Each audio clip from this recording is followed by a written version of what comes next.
Monsieur Emmanuel Pitot de la Direction générale de l'environnement de la Commission européenne qui va nous faire voilà, un petit état des lieux du RDUE qui sera sans doute très intéressant au vu de ce qui s'est passé hier. Merci Monsieur Pitot. Merci beaucoup et bonjour à tous et à toutes. Merci pour l'invitation qui tombe dans un moment effectivement très particulier. J'étais censé donner dans ce colloque une présentation sur l'état des lieux l'état des lieux concernant la mise en œuvre du règlement sur la déforestation, que, comme vous le savez, a été en vigueur le 30 juin 2023 et qui a occupé le travail de la Commission européenne depuis lors sur un nombre de chantiers très importants pour garantir l'entrée en application plus efficace possible. Donc, dans les derniers mois, on a travaillé avec les États membres sur un nombre de chantiers que vous connaissez, sur des frequently asked questions, sur des guidance, sur le travail concernant le système d'information, etc.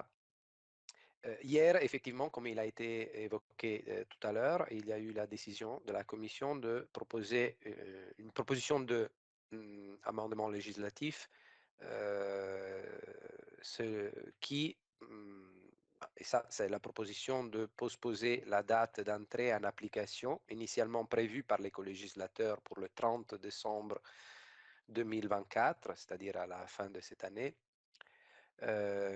Donc un délai supplémentaire de 12 mois, à la fois pour les opérateurs et à la fois pour les autorités compétentes, et aussi un décalage aussi pour les petites et moyennes entreprises. Probablement vous le savez déjà, dans le texte originaire dans le texte actuel du règlement, les petites et micro-entreprises seraient régies par le règlement. Le règlement entrerait en vigueur pour les petites et micro-entreprises seulement à partir de juin 2025. Donc, il y aurait pour eux un décalage aussi de 12 mois. Et donc, pour ces petites micro-entreprises, le règlement, selon la proposition de la Commission, entrerait en vigueur en juin 2026. En gros, un décalage de 12 mois pour toutes les entités prévues par le règlement. Il s'agit justement cette proposition tient compte un nombre de préoccupations exprimées par différentes parties prenantes, à la fois du secteur public, à la fois du secteur privé, sur l'état des préparations du secteur privé et de certains pays, surtout dans les pays tiers, notamment pour des filières qui sont très longues. Et donc, avec la Commission prend en compte ces préoccupations et disons, cette proposition prévoit la possibilité de faciliter une entrée en application des règles, une adaptation du secteur privé aux règles du règlement plus facile et plus graduelle. Bien entendu, comme il s'agit actuellement d'une proposition législative et donc ça reste au Parlement européen et au Conseil, les deux co-législateurs, de se mettre d'accord pour adopter cette proposition législative qui laisse néanmoins comment dirais-je, qui ne touche pas à d'autres éléments du règlement, parce que, par exemple, le travail sur le système d'information continuera et nous envisageons une opérationnalisation du système d'information le plus rapidement possible pour permettre aux aux opérateurs, même dans cette période transitoire rallongée, la possibilité de familiariser avec l'utile et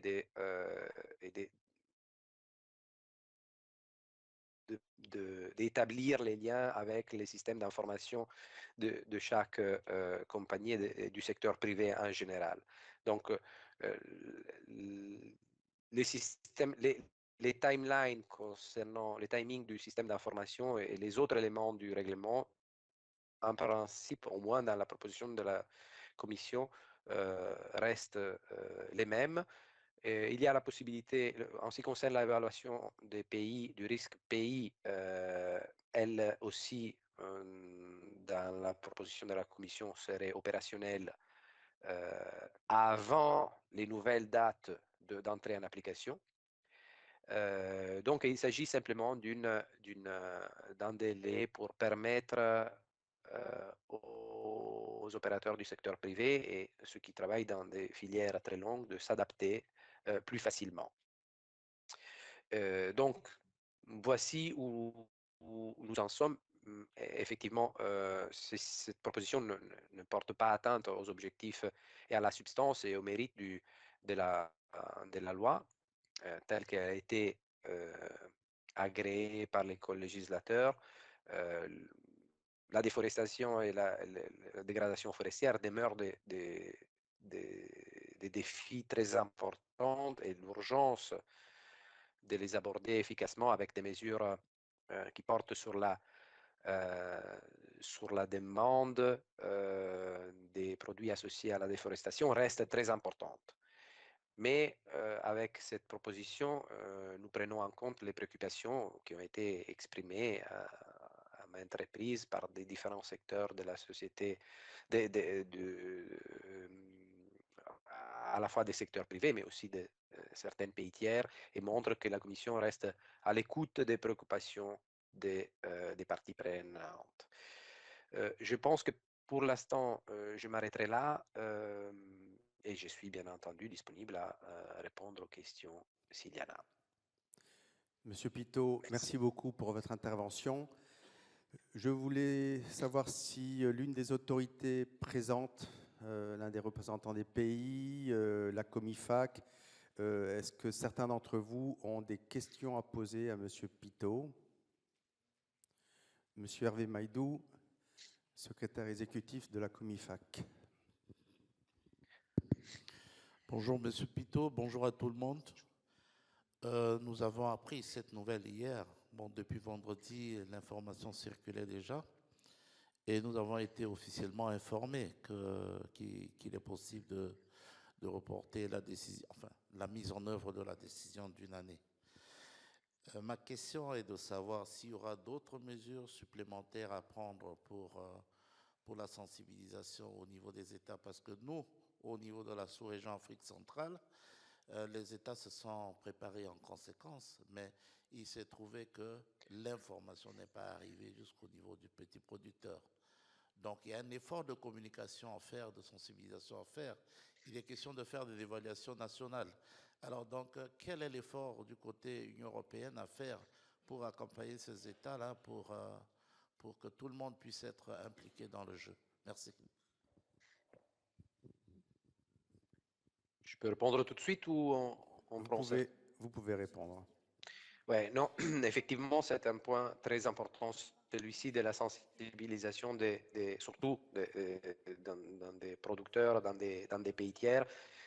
D'abord, juste pour réitérer le point que cette proposition, c'est une proposition de la Commission. Donc, la Commission propose et les co-législateurs disposent. Donc, actuellement, c'est une proposition.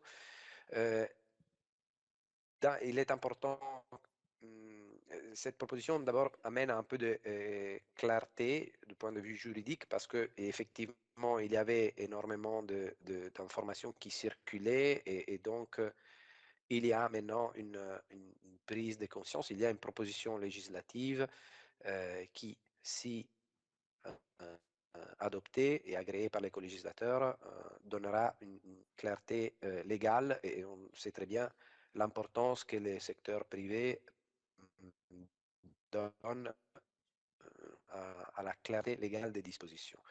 Mais il est vrai qu'il est absolument essentiel que le travail sur la sensibilisation sur les règlements doit absolument continuer, quoi qu'il en soit. Parce que même si ce règlement a été annoncé en 2019, il a été présenté en 2021, même s'il a été fait l'objet d'une consultation publique très large en 2020, effectivement, on voit que l'information concernant la nature, le mérite et le fonctionnement du règlement n'a pas toujours été véhiculé. Et malheureusement, le règlement a été fait l'objet aussi de narratives qui ne correspondent pas à la réalité de ce que le règlement produit. Donc, il faut à la fois démystifier et expliquer exactement quelles sont les demandes du règlement, les requis du règlement pour les producteurs, pas pour les producteurs, mais pour les opérateurs qui souhaitent mettre sur le marché européen ou exporter du marché européen les produits qui sont dans le champ d'application du règlement, les produits qui sont évoqués dans l'annexe 1 du règlement. Donc, c'est vrai, c'est un point très important, celui de la sensibilisation. Alors, il y a plusieurs projets que je pourrais évoquer, de programmes. Il y a toujours plusieurs créneaux et plateformes de dialogue multilatéral, bilatéral avec les pays tiers. Il y a une panoplie, je dirais, de programmes de coopération au développement qui portent exactement sur les besoins du règlement, notamment l'établissement et le développement de systèmes de traçabilité. Système de traçabilité, permettez-moi de dire que parfois était déjà existante avant le règlement. Donc la traçabilité et la transparence de la filière est un trend, pour ainsi dire, qui était déjà en cours et que le règlement, si je pourrais dire, a simplement accéléré. Donc, parce que pour répondre à des soucis de durabilité concernant la déforestation. Mais la traçabilité est déjà quelque chose qui existait et souvent, il y a plusieurs pays où on a vu qu'il y avait déjà des systèmes de traçabilité et il fallait simplement les adapter aux précisions et aux demandes du règlement de déforestation, c'est-à-dire la géolocalisation, c'est-à-dire la géolocalisation à la parcelle. Et c'est une tendance qu'on a vue déjà dans plusieurs pays. Donc, il y a plusieurs initiatives qui portent sur l'établissement et le développement ou l'adaptation des systèmes de traçabilité. Et il y a aussi des programmes qui portent justement sur l'explication de ce que le règlement, ce qui est le règlement. Donc, effectivement, presque de communication et de sensibilisation, d'expliquer quelles sont les caractéristiques de ce règlement pour démystifier un peu certaines narratives qui ne correspondent toujours pas au fait ou à la règle, au texte des règles. Merci, Okay. Monsieur Pitot. Je passe la parole. Oui, merci, Monsieur Pitot. Une autre question? Oui, un deuxième intervenant. Donc, je suis Hugues Serge Mouidi, directeur général des forêts du Gabon. Alors, Emmanuel, moi j'ai deux préoccupations ou deux questions. Je voudrais savoir comment l'Union européenne positionne les sociétés certifiées gestion durable par rapport au RDUE. Il y a besoin d'avoir clarification pour ces sociétés de manière à les rassurer en fait. Deuxième préoccupation, alors c'est celle liée à votre rallonge de 12 mois, sinon 1 an, sachant que en suivant l'actualité, il me semble qu'il y a certains pays qui ont mis sur votre table un besoin de prorogation de 2 ans. Vous avez accordé 12 mois. Est-ce que au niveau de l'Union européenne, il ne serait pas judicieux de faire comme un petit, on va dire quoi, un petit diagnostic, voire par rapport à ceux qui ont demandé le délai de 2 ans, est-ce que ils ont, je vais dire, le délai est justifié, la demande, regardez ce qu'ils ont fait par rapport aux actions posées, et sur base de ce petit diagnostic, approuver ce délai de 2 ans. Pourquoi je le dis? Parce que si les gens demandent 2 ans et que vous donnez 1 an, est-ce qu'on ne va pas retomber dans les mêmes travers? Merci. Merci beaucoup. Merci beaucoup, Hugues. Monsieur Pitot? Oui. D'abord, la question concernant les certifications. Le règlement prévoit un traitement des systèmes de certification qui est le même prévu par le règlement bois, dont peut-être vous êtes déjà en connaissance. Et effectivement, les systèmes de certification peuvent jouer un rôle important pour les opérateurs, c'est-à-dire pour ceux qui mettent sur le marché les produits qui tombent dans les champs d'application du règlement, pour autant que ces systèmes de certification pourvoient les informations nécessaires prévues à l'article 9, notamment la géolocalisation. Donc, c'est exactement le même traitement, entre guillemets, du règlement bois, c'est-à-dire ils peuvent jouer un rôle, mais il faut être bien clair, puisqu'il s'agit d'un règlement basé sur le concept de diligence raisonnée, il ne peut pas y avoir une validation ex ante d'aucun système de certification. C'est-à-dire, il n'y a pas une validation qui constitue un green lane ou un tampon de compliance ou de conformité au règlement, simplement parce qu'il y a la certification telle, parce que le produit est accompagné par la certification telle ou telle. Les systèmes de certification peuvent néanmoins jouer un rôle important parce que s'ils donnent la géolocalisation, s'ils aident l'opérateur à collecter les informations dont il est question à l'article 9, eh bien, effectivement, ces systèmes de certification peuvent être utiles et même, je dirais, parfois très utiles au travail de diligence raisonnée. Ils peuvent corroborer le travail de diligence raisonnée. Mais, je répète, il n'est pas prévu, ce n'est pas dans les textes du règlement, la possibilité d'une validation ex ante, d'une attestation de conformité d'un système de certification. En ce qui concerne la deuxième question, alors c'est compliqué maintenant.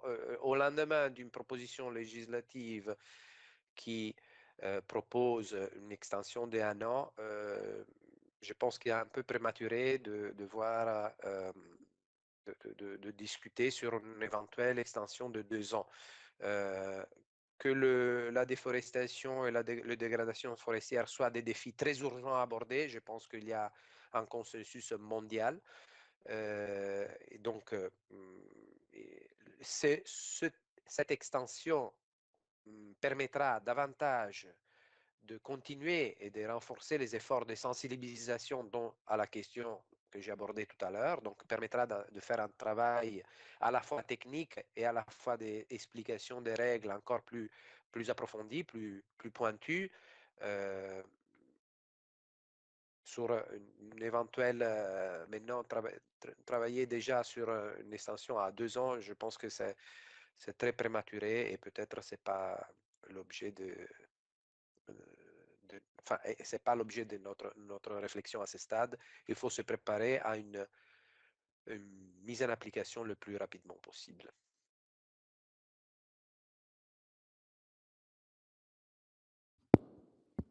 Oui, Monsieur Pitot, nous vous remercions et nous reprendrons contact avec vous si éventuellement il y a d'autres questions qui sont posées au cours du forum. Voilà, donc la parenthèse se referme et nous pouvons donc poursuivre les mots d'ouverture. Je suis un peu ennuyé par cette... Good.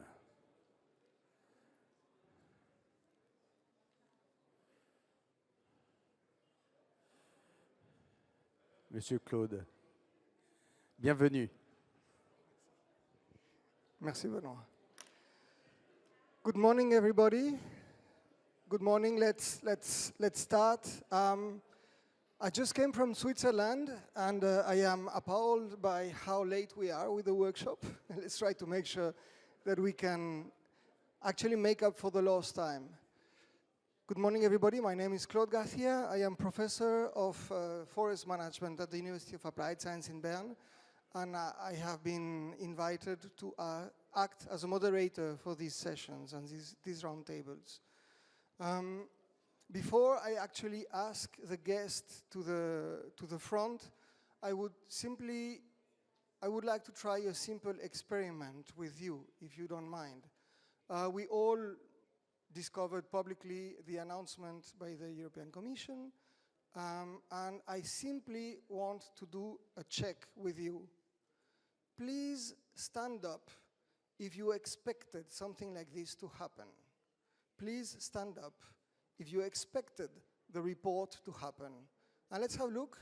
No, it's okay. Thank you. Do stand up. Do stand up. Okay, so look at it is some people expected, but about 10 to 20%. Thank you very much. So for most of us, it is still a surprise. For most of us, it was a surprise. Not totally unexpected, but it was. These will have an impact on business as usual. This will have also an impact on the civil society, and you've already all followed in the social media feeds the responses for that. And it also will have an impact because from now on, everybody will have in the back of their mind that, you know, maybe this thing can still change. And this will certainly change our responses. The objective of our roundtable this morning is, initially, is how is the sector preparing for 3 months before the implementation of the regulation. Now we've changed that, and now it's 15 months. And it's been presented as an opportunity to improve. So let's see how we can adapt. Thank you, everybody, for the flexibility. The team had to arrange all the discussions and the topics. So I am inviting to the front all the panelists. Please join me, Mr. André Debert, please.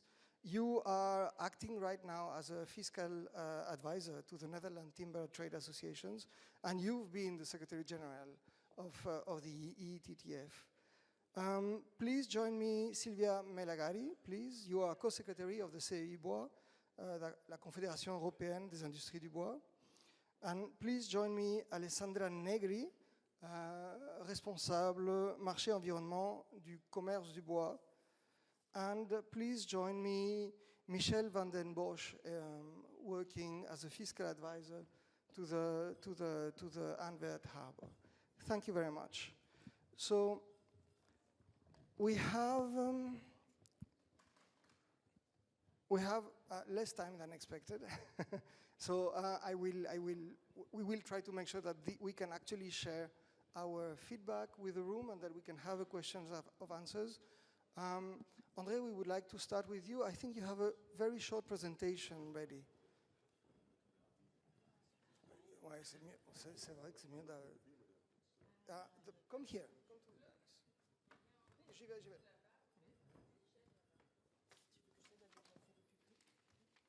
On va déplacer la vitre. Non, on va plutôt déplacer les chaises.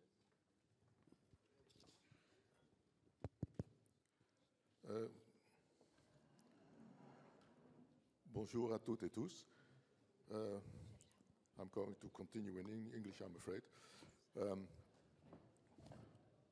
I prepared a short statement as asked by ATIBT for this roundtable, but I threw it in the dustbin because it's old news, given the breaking news we heard yesterday and confirmed by DJ Envy this morning, that there will be a delay on the EUDR for 1 year. I have to improvise now, but if you don't mind. This news is, of course, for us as sector, very positive. We had a long and winding road towards this time because of the unclarities and uncertainties that was given by us by the EUDR. A lot of things were not ready, like the system to upload the due diligence statements, the division of countries in low risk, standard risk, and high risk was not ready yet. So we were not prepared, but the EU was not prepared either for the implementation of the EUDR at the end of this year.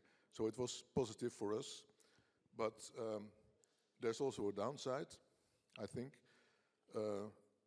Companies, a lot, maybe not a lot, but companies will lean back and say, let's wait and see what's going to happen. And they are going to be quite nervous again in 1 year's time and ask the Federation to help them out. So what I would like to say on behalf of the federations is stay prepared, don't lean back, and prepare yourself for the EUDR, which is inevitably is to come. There will be a delay, but that it's going to get away is not very likely, of course. So don't lean back. And there are, of course, a lot of questions still to be answered. For instance, I just mentioned a few given time. The FLEGT and CITES lost their green lane. Maybe there will be some changes in that field. We like to see a clear role for certification. Best, of course, having a green lane. What still is very unclear, and a theme much discussed in our sector, is the obligations of traders and operators further in the chain to transfer information, which is very likely could be at least competitive, sensitive information. We like to see what exactly defines the degradation criterion. And I'd like to point out another thing. Mr. Pito said that there will be a delay, an extra delay of 6 months for small and medium-sized companies. But I would like to point out that according to Article 38 of the EUDR, this doesn't apply to products falling under the EUDR. So also for small and medium-sized companies dealing in timber, the implementation date for the EUDR will be at the end of next year. So the delay is 1 year, not 1.5 years. And most of our companies are small and medium-sized companies. That's. Thank you very much, André. Can I simply ask a follow-up question? Because you did mention that you wanted to hear a better definition of degradation. Did I understand that correctly? Can you just say a few words about that? Well, I'd like to, maybe I could demonstrate that with an example. One of our members buys cedar in Canada, and this comes from what is called a virgin forest. There's no clear cut, of course. They do it by helicopter logging. And is that degradation, yes or no? Because according to the exact text of the EUDR, if you come into a virgin forest, it's degradation, period, full stop. So we would like to see clarification on that field. Okay, thank you. So we're back to a topic that has been part of the discussions, definitions. Thank you very much. Sylvia, can I ask you, what was your reaction upon learning about the change? So we were certainly positive about this information from the Commission. Now that this information is out, we need to wait also for the approval of the Parliament and of the Council. It's expected to be approved if von der Leyen has yesterday published this amendment. It's because she may have reached an agreement with the two biggest political groups, the PPA and the SD.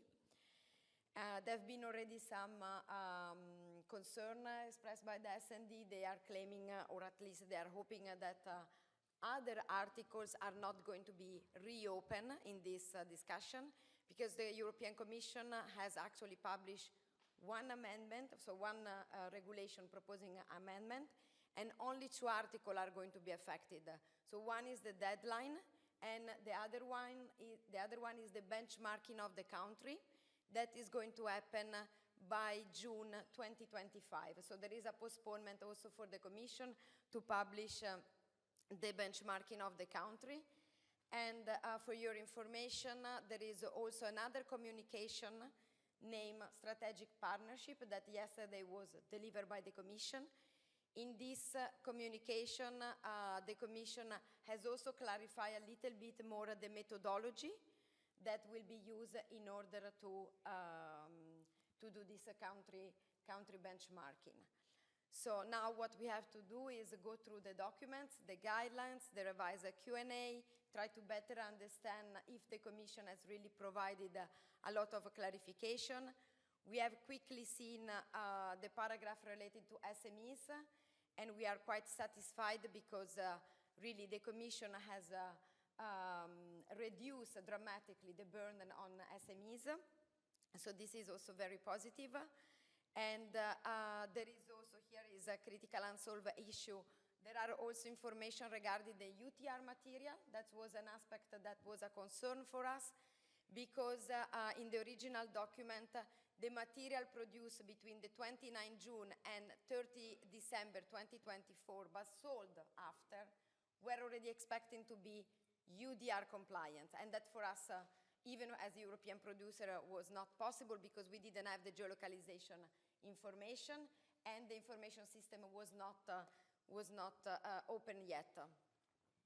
So now the Commission has clarified in the guidelines that we have an additional year also for the UTR material that has been produced between 29 June and 30 December 2025 to be sold. Then instead, if it was already on the market, you have until 2028. But please refer to the guidelines, because there are the 3 bullet points very, very clear. So far we can say we are quite satisfied. So a positive reaction. Let me ask you a question. When there was a moratorium on soya cultivation in the Amazon in Brazil a few years back, one of the direct impacts of the moratorium was an increase of deforestation before the deadline, because people anticipated that they would be stuck. Now that we are reporting precisely these deadlines and for benchmarking, don't you fear that we have a similar rebound effect? The cutoff day is not changed in the regulation. As I said, it's just the entry of application that has been amended, and the benchmarking of the country. So this element remain as it was. So we can expect not to see this rebound effect? Hopefully not. And if I may, I think you were part of a trainer session on information systems in September. Indeed. Can you say a few words about that? Yes, I don't know if there is also the previous slide, because I would like to show something, but otherwise it's not important if there is, no? Okay. So indeed, we have participated to this first session organized by the Commission, and the first positive message I would like to share: to use this information system, it's very simple, very self-intuitive. If I was able to do it, anyone is able to do it, because I have absolutely no IT background or anything. So very, very simple, but time-consuming. That's why my recommendation is to all operators, you must have an API system. The API system will facilitate this interface, this exchange of the information that you have in your company with the information system of the Commission. But even if not, then the second recommendation is get from your forest owner, from your logs provider, the GeoJSON file, because you will have the function of import this file in one of the button that you have to click in the information system, add the production place. If you import the GeoJSON file, then all the information will be uploaded automatically, so you do not have the risk of including accidentally wrong geolocalization information. And if you want, the system also allowed you to reduce the the plot of land that you have in your GeoJSON file if needed. So this is absolutely something important, and that I certainly recommend. Another information that was given on that occasion by the Commission, but we have verified, it's also in the guidelines, is that it's not only for EU operator the possibility to upload information. If you are an operator of a non-EU country, you can obtain an EORI number from the country where you want to import. So if Congo wants to import in Belgium, the Belgian competent authorities can grant you this EORI number, and you can already have your due diligence statement to pass after to your downstreamer trader. What is important, that was also explained, is that the due diligence validation after submission can take a maximum 24 hours. But this validation is not going to be done by the system of the Commission, but is going to happen by the competent authorities, that in the background they have to approve your due diligence statement. What we have learned is that if after 3 hours you did not receive your validation of the due diligence statement, then you need to phone the competent authorities and verify why you did not receive the validation. So when we have obtained this delay, it's also because, as you can imagine, competent authorities, I don't know how many phone calls they may have received in order to understand why my due diligence statement was not validated. Now they need to prepare, and they may have the time to do it. Okay, thank you very much. And what I hear is, it is simple, if time-consuming, but it is simple. Okay, André, super short, André, because I would like to ask Sylvia, when are the guidelines published? The guidelines are already available online on the website of the Commission, and I'm sure that ATBT can circulate this information. It's just a link that you have to click. You have the guidelines, you have the revised FAQ, so the question. You have the communication on strategic partnership. There are funds for the country, for the third country who need to implement the UDR. There is also a dedicated information file only for the implication on SMEs. So it's available online. It's already available. Thank you very much. Alessandra, can you tell me, same answer, same question, did you expect it, and how are you responding to the announcement? Si vous me permettez, je vais utiliser le service de traduction. D'ailleurs, je les remercie chaudement de pouvoir nous exprimer dans notre langue natale. Alors, sur la question du délai et comment LCB, donc l'association professionnelle qui représente les entreprises françaises du commerce du bois, des importateurs jusqu'aux transformateurs, donc les raboteurs, et les distributeurs, donc les commerçants, voilà, comment on a accueilli la nouvelle du délai. Évidemment, sur une question opérationnelle, purement opérationnelle, Sylvia l'a dit, on attendait beaucoup d'informations sur le système d'information et sur des données sur les API. Donc j'ai appris ce que c'était que les API en juillet dernier. Donc voilà, on n'est pas des conseillers informatiques. Et donc pour conseiller nos membres et puis pour savoir comment va fonctionner réellement ces déclarations de diligence raisonnée, ben voilà, c'est quand même un challenge. On attendait quand même beaucoup d'informations qui n'avaient pas encore lieu, et ça laisse aussi aux nos entreprises vraiment d'avoir une priorité numéro 1, c'est de préparer avec des prestataires informatiques ou des services informatiques internes leur ERP, le lier pour une saisie automatique, parce que ça va prendre un temps fou. Pour chaque lot, il faudra rentrer une déclaration de diligence raisonnée, donc il vaut mieux que ça soit un ordinateur qui le fasse plutôt qu'une batterie de personnes. Voilà, c'est sur un point de vue purement administratif. Par contre, comme on était sur le côté défi et opportunité, La meilleure façon de tester une réglementation, c'est comme la musique. Pour une partition, savoir si elle est bonne, il faut la mettre en musique et il faut au bout d'un moment qu'elle rentre en pratique. Donc là, on a encore 1 an pour les points de vue pratiques, mais il faudra avoir un discours très clair, point de vue de la société civile, les ONG, pour dire qu'on est vraiment sur un délai d'un point de vue pratique. On avait besoin d'un peu plus de temps, mais pour l'essence même du règlement et lutter contre la déforestation, si on est tous là au forum de la TIBT, c'est qu'on est tous engagés dans des pratiques durables, des chaînes d'approvisionnement transparentes, et que l'essence même de lutter contre la déforestation, ça sera toujours, il ne faut pas que le règlement soit vidé de sa substance, et que le message soit là qu'on est engagé.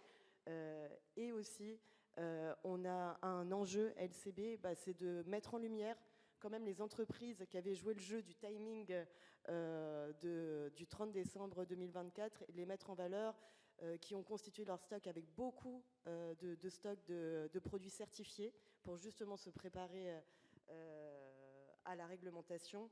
Et ça sera aussi de les mettre en valeur pour lutter contre la concurrence déloyale, et qui n'est pas aussi le côté dévié de cette réglementation, avec des acteurs qui n'ont pas joué le jeu et qui en profitent pour écouler des stocks qui ne sont pas très clairs. Voilà. Donc être capable d'avoir un discours voilà, qui va et être donc, entendu coup, par la LCB, société il va falloir civile. aussi qu'on soit challengé pour montrer un petit peu notre charte d'engagement, vraiment liée le côté on va se préparer avant l'entrée en application du règlement, avec une diligence raisonnée qui va déjà être révisée par rapport à des enjeux de chaînes d'approvisionnement zéro déforestation, et avec une charte d'engagement. Et il y a un groupe de travail ETTF. Le but, ça sera aussi de travailler en tant que fédération, et aussi avec, ça va nous laisser un peu de temps aussi pour engager encore plus les autorités compétentes, par exemple en France, et continuer à travailler avec elles pour que, d'un point de vue opérationnel, tout rentre en ordre. Donc pour récapituler, un peu de temps pour se mettre en règle avec les équipes IT au sein des boîtes, parce que ça va prendre un temps fou, je cite, et la nécessité de bien construire le discours, bien développer, bien expliquer, parce que le backlash, on le voit déjà, et il va falloir mettre en valeur ceux qui ont joué le jeu, puisque justement ça pourrait être eux les grands perdants de l'atermoiement. Donc les mettre en valeur. Et très bien. Merci beaucoup. Michel, can I turn to you? Same question. So you are responsible for fiscal. Please, it would be easier if you present. I do physical controls in the Port of Antwerp regarding CITES, EUDR, and FLEGT. Mm-hmm. And that's what we're going to visit tomorrow morning? It's not specifically. Okay. Tomorrow is just a round tour in the port, I guess. Okay. So what role were you preparing to have starting on January, and what role will you prepare now to have starting? So the Belgian customs, they are not the competent authority of EUDR. In Belgium, the Federal Public Service of Health, Food Chain, Safety and Environment is the competent authority of EUDR. So as it will start, as we heard yesterday, it will be a year later. The Belgian customs will monitor the obligation of the economic operators to communicate the reference number of the due diligence declaration. So it's a DDS number that will be in the customs declaration of an EUDR product. If it will come on the market or it leaves the market, you have to fill it in the customs declaration. If the DDS number is missing or incorrect, the customs may suspend the release, it will block the shipment, and contact the competent EUDR authority for further investigation. Other checks by frontline services will be carried out on the basis of risk criteria communicated by the competent EUDR authority. So from the start of EUDR, all customs declarations for release for free circulation or export regime covered by the EUDR must contain a valid DDS number obtained in advance by the economic operator when submitting his due diligence declaration in the information systems of the European Commission. This European information system is now in development and will start then at the end of 2025. For the EUDR, there will have to be a code with a DDS number on the declaration, such as now for CITES, it's code C400 or C638. For FLEGT, it's C690. And for EUDR, that there will be a different code, two codes, C716 and C717. So this DDS number have to be put in box 44 of the PLDA document, the single administrative document. Or the customs, there will come also in Europe a new IT system, and then it will be on other two data fields. It's then a larger number, but also the same. So in practice, the economic operator wishing to import or export relevant products must check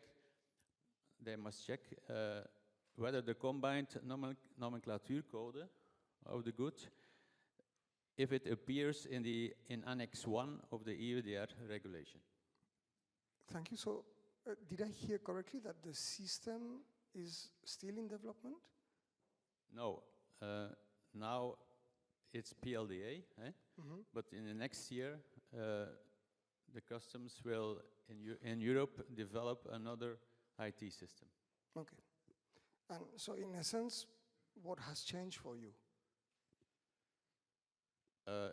There's nothing changed yet. Okay. Thank you very much. So let's recap. If we listen to the elements that you have said, we are talking about making this an opportunity to clarify some terms that need to be defined, to make sure that everybody has access to the information and has had the time to prepare internally to provide these elements, to make sure that the meaning of these decisions is not misunderstood by the public and that it doesn't have negative impacts in the ground. And apart from that, it seems to be not such a good news if I hear what I am. Do you agree with that statement? Would you actually say it's a welcome news that we received yesterday?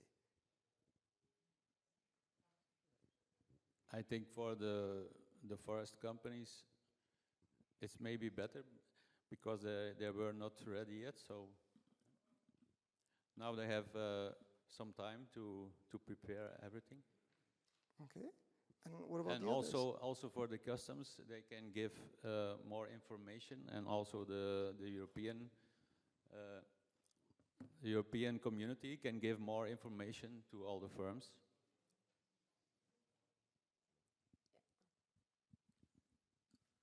Well, as said before, it's basically good news, of course, for the sector, because a lot of companies, most companies, all companies were not prepared yet, because there were still a lot of unclarities, and we can be clear about this. Also, the EU was not ready because, as Sylvia explained, the benchmarking is not coming this year, but will become next year. So also the EU was not ready. So it's good news that that there is a postponement. But I would like to stress again out that there is the downside that companies are going to lean back. So the call from our sector will be prepared, don't lean back.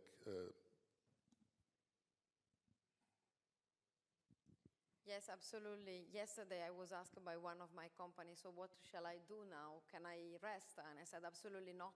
It's not the moment to rest. It appears that the Commission will nevertheless launch in November the opening of the information system where company can register.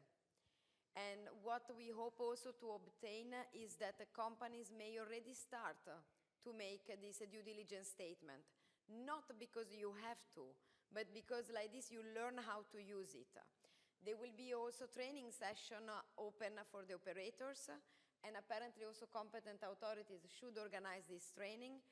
So we really would like to encourage our companies start to use the system now that you don't have to, in order that when it's going to be December 2025, you already have some reference number, you can already feel safe to put your product on the market. So use this month really to get the expertise because the system will start and 1 year is going to fly. Oui, je suis complètement d'accord avec cette analyse. C'est de se dire que le délai était vraiment pour des questions de pratique opérationnelle, pour être prêt. Mais il faut commencer dès maintenant pour ne pas se retrouver dans 1 an à se dire « Ah bah non, en fait, on ne connaît pas comment se loguer, comment ça marche, ah bah cette fonctionnalité, j'arrive pas à l'utiliser. Mon système informatique n'est pas prêt. » Donc c'est vraiment de faire passer le message. Et ça, c'est l'enjeu des associations professionnelles dans les pays qui représentent les commerçants du bois, de faire passer ce message et de faire passer aussi le message de la Commission européenne avec les dates de formation, avoir les bons moyens aussi de faire des ateliers, notamment, on n'en a pas trop parlé, mais les points de traçabilité stricts qui vont poser aussi des enjeux sur les points GPS, de savoir comment les analyser, de savoir comment parler aussi des plans d'aménagement pour dire que lorsqu'on a un plan d'aménagement, on lutte contre la déforestation par définition. Enfin, voilà, c'est vraiment un temps en plus pour se préparer, mais le but c'est que l'entrée en application ait réellement lieu au bout d'un moment, quoi. Merci beaucoup. We have an opportunity to ask 2 questions to the panelists if there is any response or any reaction or a need for